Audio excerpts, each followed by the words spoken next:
કેમ છો વિદ્યાર્થી મિત્રો? આપણા રસાયણ વિજ્ઞાનના ક્લાસમાં ફરીથી આપ સૌનું સ્વાગત છે. તો આજે આપણો મુદ્દો જે છે ચેપ્ટર 2 ની અંદર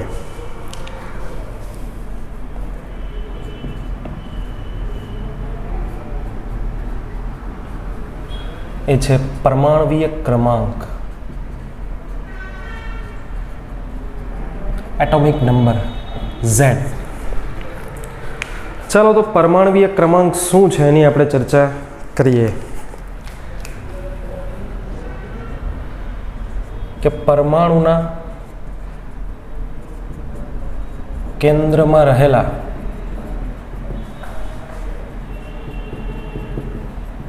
પ્રોટોનની સંખ્યાને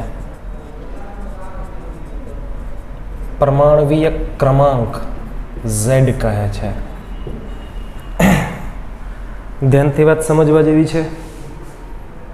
પરમાણુ પાસે જેટલા પ્રોટોન હોય એ સંખ્યાને પરમાણુ ક્રમાંક કહેવામાં આવે છે.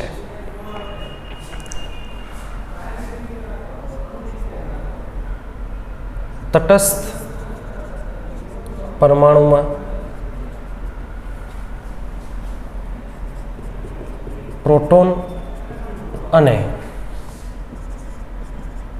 ઇલેક્ટ્રોનની જે સંખ્યા છે એ સમાન હોય છે. આમ તટસ્થ પરમાણુમાં રહેલા ઇલેક્ટ્રોનની સંખ્યાને પણ પરમાણુ ક્રમાંક કહેવાય છે. આમ પરમાણુ ક્રમાંક બરાબર પ્રોટોન અથવા ઇલેક્ટ્રોનની સંખ્યા. પરમાણુ ક્રમાંક Z બરાબર P અથવા તો E, યાદ રાખજો. પરંતુ ઇલેક્ટ્રોનની સંખ્યાનો ઉલ્લેખ કરો ત્યારે ખાસ એ પરમાણુ કેવો હોવો જોઈએ?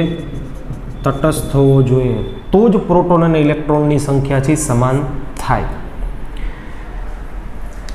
એના પછી બીજો મુદ્દો છે દળ ક્રમાંક, જેની સંજ્ઞા આપણે A વડે દર્શાવીશું. આપણને ખ્યાલ છે કે પરમાણુનું સમગ્ર દળ ખૂબ જ નાના વિસ્તાર કે જેને આપણે શું કહીએ છીએ? કેન્દ્રમાં સંકેન્દ્રિત થયેલું છે. બધું વજન ક્યાં છે પરમાણુનું? એના નાના એવા કેન્દ્રમાં છે. કેન્દ્રમાં પ્રોટોન અને ન્યુટ્રોન ગોઠવાયેલા છે. આમ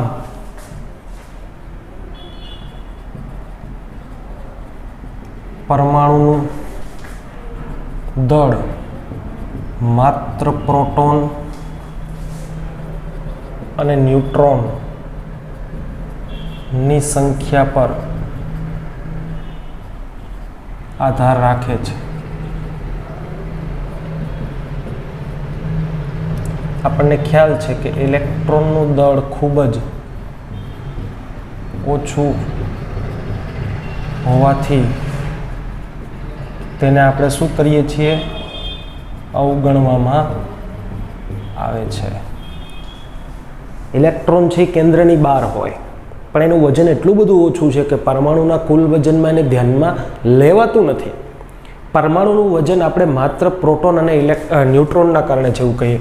એટલે દળ ક્રમાંક બરાબર પ્રોટોનની સંખ્યા વત્તા ન્યુટ્રોનની સંખ્યા. દળ ક્રમાંકની સંજ્ઞા એ છે, પ્રોટોનની સંજ્ઞા P છે અને ન્યુટ્રોનની સંજ્ઞા N છે. અથવા અહીંયા તમે બીજું પણ લખી શકો, પ્રોટોનની સંખ્યાને તો પરમાણુ ક્રમાંક પણ કહેવાય છે. એટલે P ની જગ્યાએ Z તમે લખી શકો ખરા. આ સૂત્રો યાદ રાખજો. પછી ઘણી વખત આપણે ન્યુટ્રોનની સંખ્યા પૂછે ગણવાની, કે ન્યુટ્રોનની સંખ્યા કેટલી છે? તો આપણે લખવાનું કે A - Z જેટલી છે. Z સામે જઈએ તો માઇનસ થઈ જાય. તો કોઈ પરમાણુમાં ન્યુટ્રોનની સંખ્યા કેટલી છે? તો કે A - Z જેટલી છે એવું આપણે જવાબ આપવાનો થાય.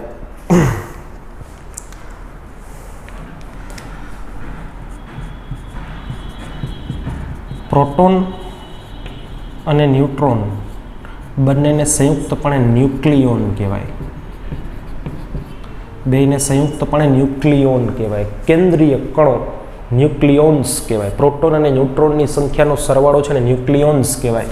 એટલે દળ ક્રમાંક છે એ કોના બરાબર હોય? પ્રોટોન વત્તા ન્યુટ્રોન એટલે કે ન્યુક્લિયોન બરાબર હોય. કોના બરાબર હોય? ન્યુક્લિયોન બરાબર હોય. દળ ક્રમાંક બરાબર ન્યુક્લિયોન તમે કહી શકો. અહીંયા આપણને ક્વેશ્ચન પૂછાય ઘણી વખત, આપણે એના જવાબ આપતા આવડતા હોવા જોઈએ. જેમ કે તમને પૂછી નાખે કે નીચેનામાંથી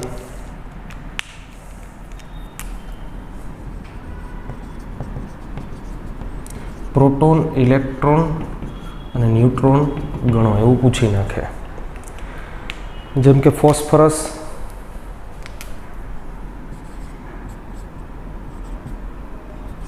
બ્રોમિન, થોડા એક્ઝામ્પલ આપણે હજી લઈએ. કાર્બન છે, ઓક્સિજન છે. કાર્બન, ઓક્સિજન, એની અંદર તમને પૂછી નાખે કે પ્રોટોન, ઇલેક્ટ્રોન અને ન્યુટ્રોનની સંખ્યા છે એ કેટલી છે, ગણીને આપો. તો પરમાણુ ક્રમાંક અહીંયા પહેલાં તો કોઈ તત્વની સંજ્ઞા કેવી રીતે દર્શાવી? તો કે તત્વની સંજ્ઞા આમ એક્સ કરીને દર્શાવો તો અહીંયા પરમાણુ ક્રમાંક ઝેડ લખાય અને ઉપર દળ ક્રમાંક એ લખાય. આ સંજ્ઞા લખવાની રીત છે. તો નીચે લખ્યો છે એ ઝેડ છે ને ઉપર લખ્યો છે એ છે. આ ઝેડ એટલે પ્રોટોનની સંખ્યા, એ એટલે પ્રોટોન અને ન્યુટ્રોનની સંખ્યાનો સરવાળો છે. સમજવા જેવી વાત છે. અહીંયા પ્રોટોનની સંખ્યા પરમાણુ ક્રમાંક જેટલી એટલે કે 15 છે.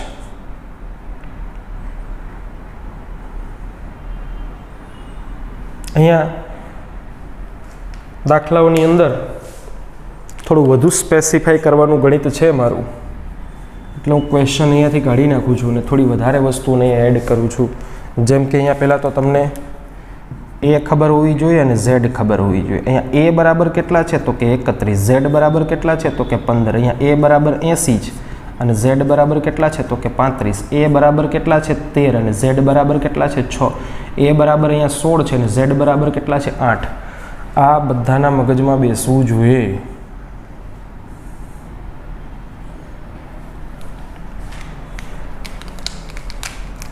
હવે પ્રોટોનની સંખ્યા ઝેડ બરાબર હોય કારણ કે ઝેડ છે એ જ પી છે. તો પ્રોટોનની સંખ્યા 15 છે, અહીંયા પ્રોટોનની સંખ્યા 35 છે, અહીંયા પ્રોટોનની સંખ્યા 6 છે અને અહીંયા પ્રોટોનની સંખ્યા 8 છે. તો આ બધાને પ્રોટોનની સંખ્યા આવી રીતે લખતા આવડે. પછી ઇલેક્ટ્રોન, તટસ્થ પરમાણુમાં જેટલા પ્રોટોન હોય એટલા જ ઇલેક્ટ્રોન હોય. સિમ્પલી ગણી શકાય. હવે ન્યુટ્રોનની સંખ્યા, ન્યુટ્રોનની સંખ્યા કઈ રીતે ગણતા હતા આપણે? એ માઇનસ ઝેડ. દળમાંથી પ્રોટોનની સંખ્યાને આપણે બાદ કરીએ, પરમાણુ ક્રમાંક બાદ કરીએ તો તમને ન્યુટ્રોન મળે. એ માઇનસ ઝેડ, એમાંથી ઝેડને બાદ કરવાનો. 31માંથી 15 જાય એટલે અહીંયા 16 આવે. 80માંથી 35 જાય તો અહીંયા 45 આવશે.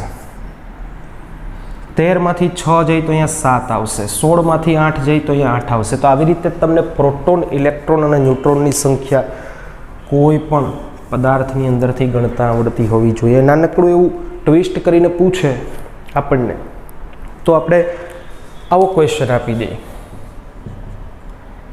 કે Br - 1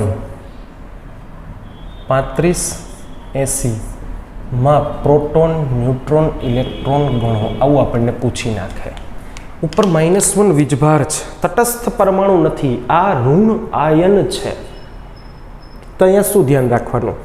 તો અહીંયા પહેલાં આપણે નોંધ કરીને લખી નાખીએ કે ભાઈ કોઈ પરમાણુ છે, જેમ કે સોડિયમ છે, 11 નંબરનું તત્વ છે. તો અહીંયા પ્રોટોનની સંખ્યા 11 હશે ને ઇલેક્ટ્રોનની સંખ્યા પણ 11 હશે. પરંતુ આ સોડિયમને જો ગરમ કરવામાં આવે તો એ એક ઇલેક્ટ્રોન ગુમાવે છે. એક ઇલેક્ટ્રોન ગુમાવે એટલે ધનાયન બને છે. ધનાયન બન્યો શું કામ? કારણ કે એમાં પ્રોટોનની સંખ્યા કેટલી છે? તો કે એ તો 11 ની 11 જ છે, પણ એ સોડિયમને ગરમ કરીને એક ઇલેક્ટ્રોન કાઢી લીધો એટલે ઇલેક્ટ્રોન 10 છે. 11 પ્રોટોન અને 10 ઇલેક્ટ્રોન, ટોટલ +1 ચાર્જ એની પાસે આવશે. જો સમજવા જેવી વાત છે, ધનભારિત પ્રોટોન 11 છે પણ એક ઇલેક્ટ્રોન કાઢી લીધો 11માંથી, એટલે ઇલેક્ટ્રોન 10 જ વધ્યા છે. તો ઋણભારિત કણ 10 છે, તો 10 એકબીજાને ન્યુટ્રલ કરશે, પણ 11મો પ્રોટોન ન્યુટ્રલ ન થાય તો આવો સોડિયમ હવે ધનાયન લખાય. તો યાદ રાખવાનું, ધનાયન સોડિયમ છે એની પાસે 1 ઇલેક્ટ્રોન પ્રોટોન કરતાં ઓછો છે. એક બીજું એક્ઝામ્પલ લઈએ આપણે, જેમ કે મેગ્નેશિયમ છે. મેગ્નેશિયમને ગરમ કરીને જો એની પાસેથી તમે 2 ઇલેક્ટ્રોન કાઢી લ્યો, એની પાસેથી આપણે 2 ઇલેક્ટ્રોન કાઢી લીધા છે. મેગ્નેશિયમ 12મા નંબરનું તત્વ છે, એમાં પ્રોટોન પણ 12 હતા અને ઇલેક્ટ્રોન પણ 12 હતા. પરંતુ હવે પ્રોટોનની સંખ્યા 12ની 12 જ છે, પણ 2 ઇલેક્ટ્રોન કાઢી લીધા તો ઇલેક્ટ્રોન 10 જ વધ્યા. તો અહીંયા હવે મેગ્નેશિયમ ઉપર તમારે +2 લખવાના થાય. 2 ઇલેક્ટ્રોન જતા રહી તો +2 લખવા પડે. +2 મતલબ 2 ઇલેક્ટ્રોન ઓછા, +1 એટલે 1 ઇલેક્ટ્રોન ઓછો. જો કોઈ ઇલેક્ટ્રોન મેળવે, જેમ કે ક્લોરીન 17મા નંબરનું તત્વ છે, જેની પાસે પ્રોટોન પણ 17 છે અને ઇલેક્ટ્રોન પણ 17 છે, એને તમે 1 ઇલેક્ટ્રોન આપો તો શું થાય? તો કે હવે પ્રોટોન 17ના 17 છે, પણ ઇલેક્ટ્રોન 1 આપ્યો એટલે 18 થઈ ગયા. ધનભારિત 17 અને ઋણભારિત 18, ટોટલ -1, એટલે એની ઉપર -1 ચાર્જ લખવાનો થાય. તો -1નો મતલબ 1 ઇલેક્ટ્રોન વધુ છે એની પાસે.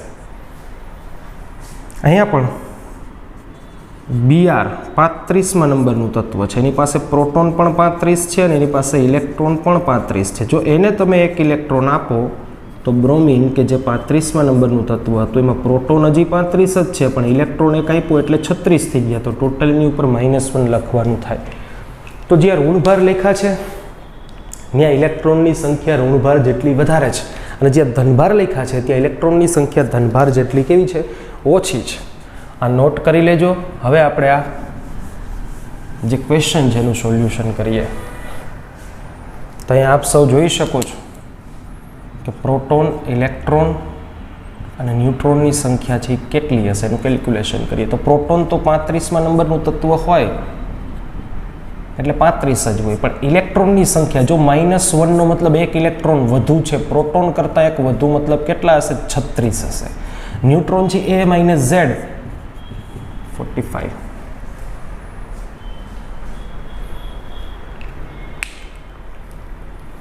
આવા કેટલાક એક્ઝામ્પલ્સ તમારે જાતે સોલ્વ કરવા જોઈએ. જેમ કે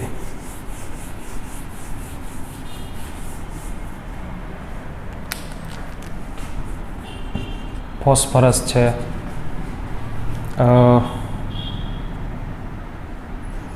આર્સેનિક સપોઝ કે થઈ ગયું,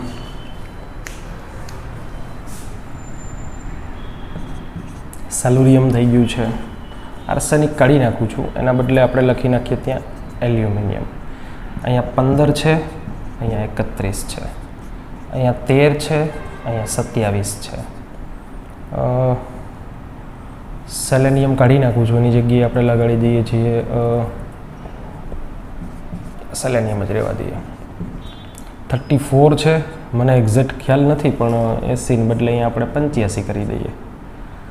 આ -3 છે, આ +3 છે અને આ -2 છે. આ બધામાં પ્રોટોન, ઇલેક્ટ્રોન, ન્યુટ્રોનની સંખ્યાઓ તમારે હોમવર્કમાં ગણી નાખવાની છે. ચાલો, તો પરમાણુ ક્રમાંક અને દળ ક્રમાંક આપ સૌના મગજમાં વ્યવસ્થિત આઈ થિંક બેસી ગયા હશે. એની અંદરથી પ્રોટોન, ઇલેક્ટ્રોન, ન્યુટ્રોનની સંખ્યા કઈ રીતે કેલ્ક્યુલેટ કરવી એ પણ ખબર પડી ગઈ હશે. અહીંયા જે દળ ક્રમાંક આવે છે, આ કેલ્ક્યુલેશનથી આપણને જે દળ ક્રમાંક મળે એ અપ્રોક્સિમેટ વેલ્યુ હશે, જે યુનિફાઈડ માસમાં દર્શાવેલી હશે એવું મગજમાં રાખવાનું છે. ચાલો, પછી સરસ મજાનો ટોપિક હવે આપણો છે સમસ્થાનિકો. આઇસોટોપ.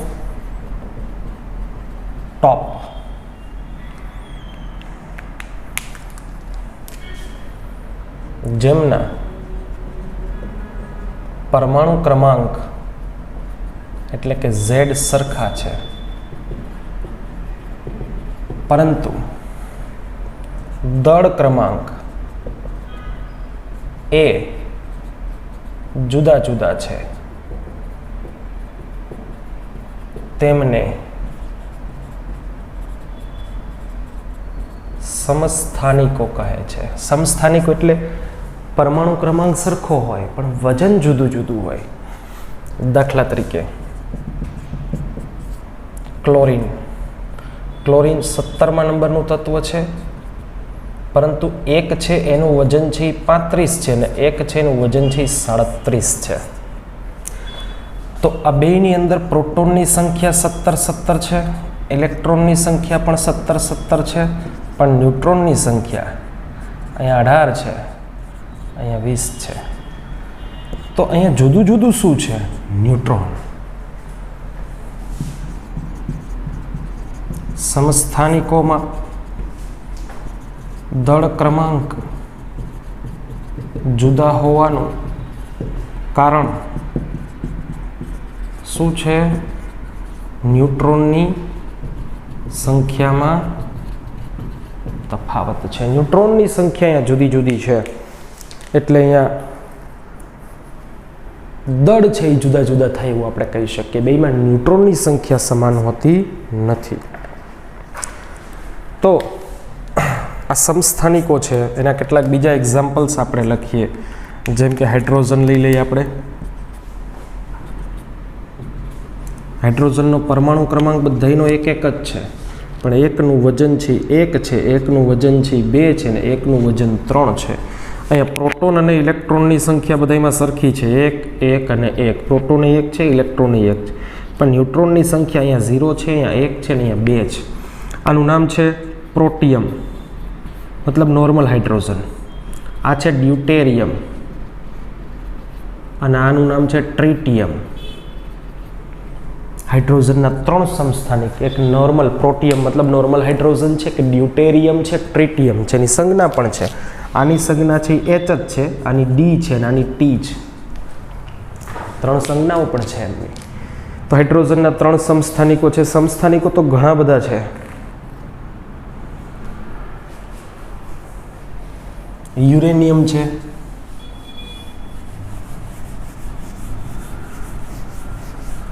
ખાસ એક્ઝામ્પલ યાદ રાખશો તમે યુરેનિયમનું.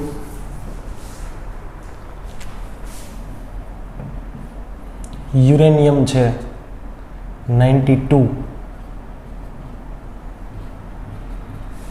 એકનો પરમાણુ ભાર 234 છે, એકનો 235 છે, એકનો 238 છે, 238. આ ત્રણેયમાં પ્રોટોન, ન્યુટ્રોન અને ઇલેક્ટ્રોનની સંખ્યા ગણી નાખવાની છે. આ ત્રણેયમાં પ્રોટોન તો સરખા જ છે,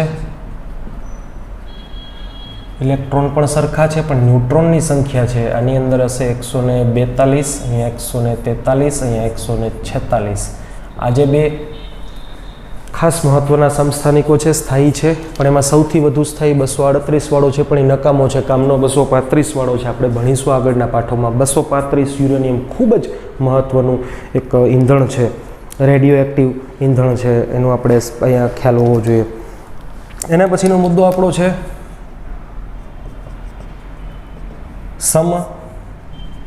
સમભારિકો, આઇસોબાર.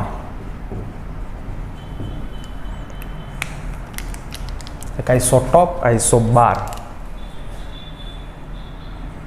પરમાણુ ક્રમાંક જુદા જ, પરંતુ પરમાણુય દળ સમાન છે. તેમને સમભારિકો કહે છે. દાખલા તરીકે પહેલું એક્ઝામ્પલ લઈએ.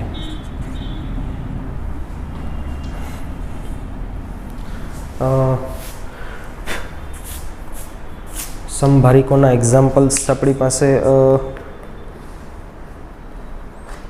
આર્ગોન, પોટેશિયમ અને કેલ્શિયમ છે.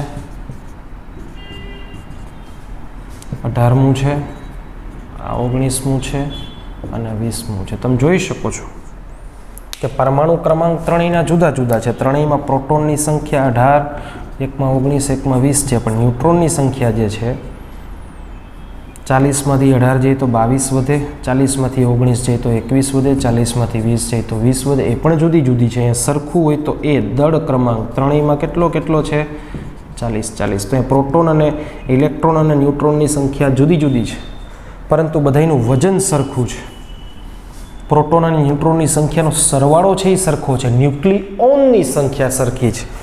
તો એવાને આપણે સમભારિકો એવો શબ્દ વાપરવાનો થાય. બીજા એક્ઝામ્પલ્સ બુકમાં આપેલા હશે એના. સમભારિકો પછીનો આપણો જે મુદ્દો છે એ છે આઇસોટોન. આઇસોટોન એ જગ્યા છે તો લખી નાખીએ. ગુજરાતીમાં સમન્યુટ્રોનીય. ન્યુટ્રોનની સંખ્યા સરખી હોય. ટૂંકમાં લખું છું, ન્યુટ્રોનની સંખ્યા સમાન. ન્યુટ્રોનની સંખ્યા કઈ રીતે આપણે ગણતા હતા? તો કે ન્યુટ્રોનની સંખ્યા બરાબર a minus Z. a minus Z સરખું હોય.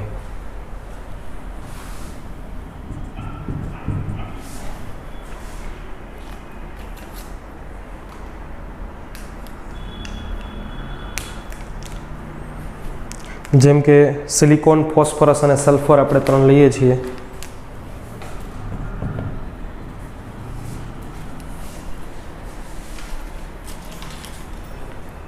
સિલિકોન, ફોસ્ફરસ અને સલ્ફર. સિલિકોન છે એ કેટલા નંબરનું તત્વ છે? 14. ફોસ્ફરસ 15. સલ્ફર 16મા નંબરનું તત્વ છે. 30 અહીંયા 30 લખું છું. 31, 32. અહીંયા a બરાબર કેટલા છે? 30. અહીંયા 31, અહીંયા 32. અહીંયા z બરાબર કેટલા છે? તો કે 14, 15 અને 16. બેયનો તફાવત, બેયની બાદબાકી એટલે ન્યુટ્રોનની સંખ્યા 16, 16, 16. તો ત્રણેયમાં સમાન શું છે? ન્યુટ્રોનની સંખ્યા સરખી છે. તો સમન્યુટ્રોનીય કહેવાય. શું કહેવાય એને? સમન્યુટ્રોનીય. સમઇલેક્ટ્રોનીય.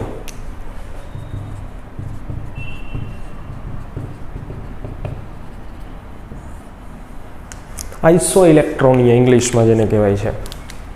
અહીંયા ઇલેક્ટ્રોનની સંખ્યા સમાન હશે. દાખલા તરીકે મારી પાસે કેટલાક સ્પીસીસ છે,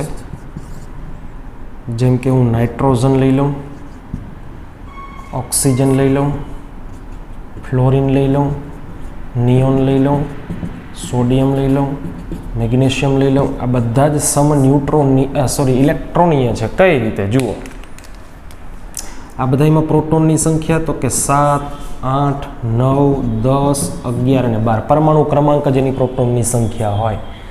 હવે વાત કરીએ આપણે ઇલેક્ટ્રોનની સંખ્યામાં. તો નાઇટ્રોજન પાસે નોર્મલી 7 ઇલેક્ટ્રોન હોવા જોઈએ, પરંતુ -3નો મતલબ એવો છે કે 3 ઇલેક્ટ્રોન વધુ છે, તો ટોટલ કેટલા હશે? 10. ઓક્સિજન પાસે પ્રોટોન 8 છે, તો ઇલેક્ટ્રોન પણ 8 હોવા જોઈએ, પણ -2નો મતલબ પ્રોટોન કરતાં 2 ઇલેક્ટ્રોન વધારે, 8 કરતાં 2 વધારે એટલે 10. 9મા નંબરના તત્વોમાં 1 ઇલેક્ટ્રોન વધારે હોય તો 10 થાય. નિયોનમાં તો 10 જ હશે, તટસ્થ છે. પ્રોટોન બરાબર ઇલેક્ટ્રોન. સોડિયમની વાત કરીએ આપણે, તો સોડિયમ +1 આયન છે. સોડિયમ 11મા નંબરનું તત્વ છે. 11 પ્રોટોન 11 ઇલેક્ટ્રોન હોય, પણ +1નો મતલબ 1 ઇલેક્ટ્રોન ઓછો એટલે 10. 12મા નંબરના મેગ્નેશિયમમાં 12 પ્રોટોન છે, તો 12 ઇલેક્ટ્રોન હોવા જોઈએ, પણ +2નો મતલબ 2 ઓછા ઇલેક્ટ્રોન છે, તો 10. આ બધા જ સમઇલેક્ટ્રોનીય છે, કારણ કે બધા જની અંદર ઇલેક્ટ્રોનની સંખ્યા સમાન છે. બીજું એકાદું એક્ઝામ્પલ આપણે લખવાની ટ્રાય કરીએ. અહીંયા સમઇલેક્ટ્રોનીય સ્પીસીઝનું ખૂબ જ સરસ મજાનું એક્ઝામ્પલ આપું છું. N2O, CO2 અને CNO. બીજું એક્ઝામ્પલ છે N2O, CO2 અને CNO-1.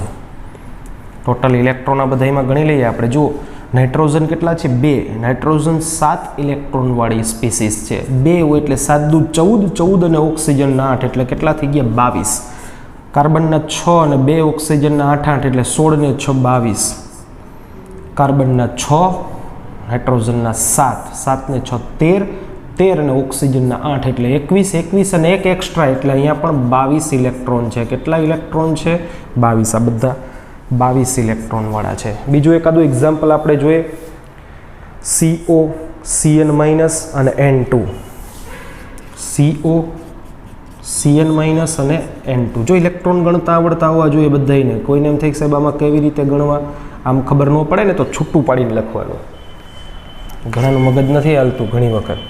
એની અંદર 2 નાઇટ્રોજન છે અને 1 ઓક્સિજન છે. નાઇટ્રોજન પાસે કેટલા ઇલેક્ટ્રોન હોય તો કે 7મા નંબરના તત્વમાં 7, ઓક્સિજન પાસે 8, તો 7 × 14 ને 8 = 22, એવી રીતે ગણી લેવાનું. એક્ઝામ્પલ નંબર 3, અહીંયા પેલું CO. કાર્બનના 6, ઓક્સિજનના 8, ટોટલ 14. કાર્બનના 6 અને આના 7, 15, 15 ને 1 એક્સ્ટ્રા, સોરી 7 ને 6 13, 13 અને 1 એક્સ્ટ્રા એટલે 14. નાઇટ્રોજનના 2 એટલે 14 ઇલેક્ટ્રોન સિસ્ટમ છે આ. તો તમે આવી રીતે ગણતરીઓ છે કરી શકશો. તો આ થઈ ગયા તમારા સમસ્થાનિકો, સમભારિકો, સમન્યુટ્રોનીય.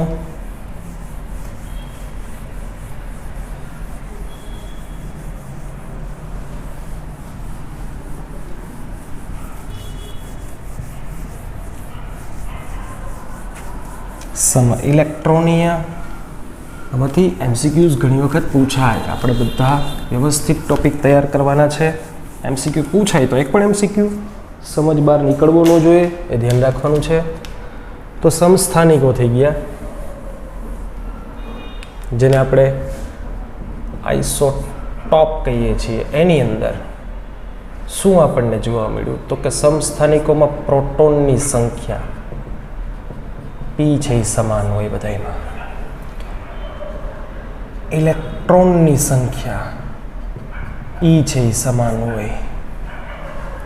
સમસ્થાનિકોમાં સમાનતા કઈ કઈ બાબતોની છે તો પ્રોટોનની સંખ્યા, ઇલેક્ટ્રોનની સંખ્યા, પરમાણુ ક્રમાંક એટલે કે Z બધાયના સરખા હોય છે. પરમાણુ ક્રમાંક સરખા હોય તો એના રાસાયણિક ગુણધર્મો સરખા જ હોય, મતલબ બધા સરખે સરખા જ હોય છે. આ યાદ રાખવાનું છે. અને બીજું શું તો કે આવર્ત કોષ્ટકમાં સ્થાન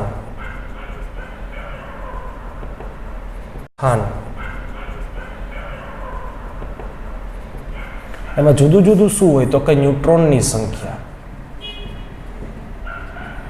n જુદી જુદી હોય અને એના કારણે દળ ક્રમાંક, વજન છે એ બેયના જુદા જુદા હોય છે. ભૌતિક ગુણધર્મો, વજન જુદું હોય તો ભૌતિક ગુણધર્મ જુદા હોવાના.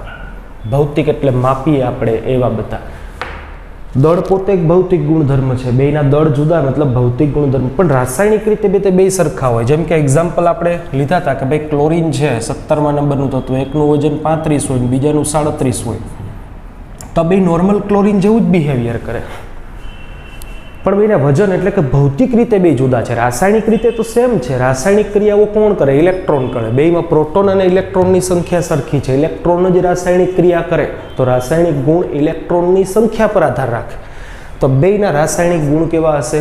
સરખા હશે. આ સિવાયના એક્ઝામ્પલ પણ આપણે લીધા હતા. યુરેનિયમ છે 92 નંબરનું તત્વ, એક 235 છે, એક 238 છે. આ પણ સમસ્થાનિક છે, સોરી 92.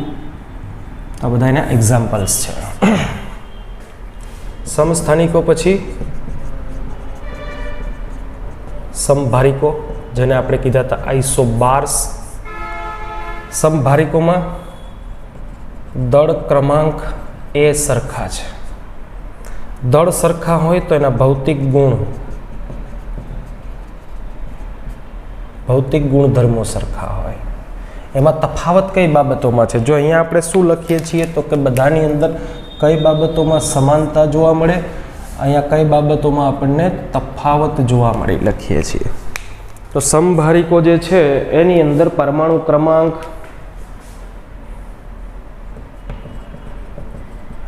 Z સરખા નહીં હોય. પ્રોટોન, ઇલેક્ટ્રોન, ન્યુટ્રોનની સંખ્યા સરખી નહીં હોય.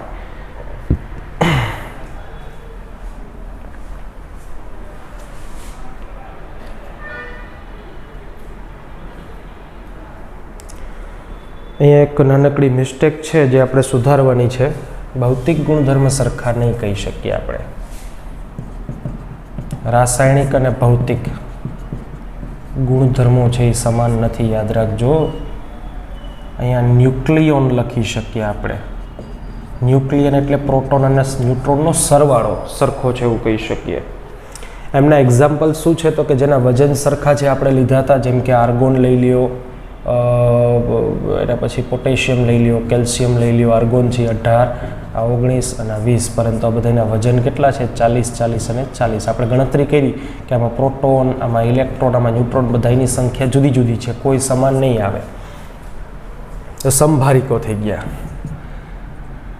આઇસોબાર્સ, સમન્યુટ્રોનીય, આઇસોટોન, ન્યુટ્રોનની સંખ્યા સમાન છે, આઇસોટોન જેને કહેવાય. તો એમાં બેયમાં શું સમાન હોય?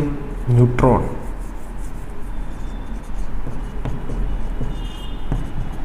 બસ આટલું જ છે, બીજું તો બધું જુદું જુદું છે.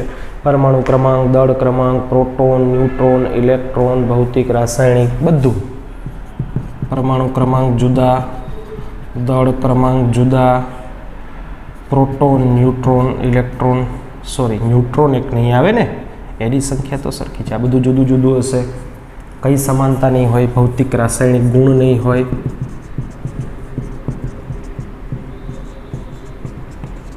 બધી જ વસ્તુ જુદી જુદી હશે, ખાલી ન્યુટ્રોનની સંખ્યા સરખી છે. આપણે એક્ઝામ્પલ લીધું હતું સિલિકોન, ફોસ્ફરસ અને સલ્ફર.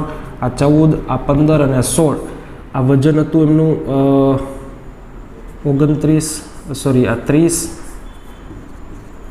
આ 31 અને આનું 32. બધામાં ન્યુટ્રોનની સંખ્યા 16, 16 અને 16 સરખી, એવી રીતે આપણે આવું ગણ્યું હતું. તો માત્ર ન્યુટ્રોનની સંખ્યા, બાકી પરમાણુ ક્રમાંક જુદો, પ્રોટોન જુદા, ઇલેક્ટ્રોન જુદા, વજન બધાના જુદા, ભૌતિક ગુણધર્મ જુદા, રાસાયણિક ગુણધર્મ જુદા, બધું જ જુદું. સમ ઇલેક્ટ્રોનીય, એમાં ઇલેક્ટ્રોનની સંખ્યા અને એના કારણે જ ઇલેક્ટ્રોન રચના, જે આ પાઠમાં આપણે ભણીશું. પરમાણુની અંદર ઇલેક્ટ્રોનની ગોઠવણ કેવી છે ને ઇલેક્ટ્રોન રચના કહેવાય. ઇલેક્ટ્રોનની સંખ્યા સરખી હોય તો એની રચના પણ સરખી થાય. બાકી બધું જુદું જુદું છે, એની અંદર કોઈ જાતની સમાનતા આપણને જોવા મળશે નહીં. બધી જ વસ્તુ જુદી જુદી હશે. દળ ક્રમાંક જુદા, પરમાણુ ક્રમાંક જુદા, મતલબ આ તો વસ્તુઓ જ અલગ છે આખી. તો આવી રીતે આમાંથી કોઈ MCQ પૂછાય તો આપ સૌને આવડતા હોવા જોઈએ. બધી વાતો વ્યવસ્થિત મગજમાં બેસાડવાની છે, કોષ્ટક છે અને નોટ કરી લેવાનું છે. કે પૂછાય તો આપણને આમાંથી MCQના જવાબ આપતા આવડતા હોવા જોઈએ. સરસ મજાનો પાઠ આપણો પરમાણવીય બંધારણ છે, એની અંદર આ લેક્ચર અત્યારે પૂરો કરીએ. નેક્સ્ટ લેક્ચરમાં હવે પછીના જે આપણે થોમ્સન અને રુથરફોર્ડના જે પરમાણવીય નમૂનાઓ જોયા, એમાં જે ખામીઓ રહી ગઈ, ખામી સુધારવા માટેના, પછી નીલ્સ બોહરનો નમૂનો ભણવાનો છે.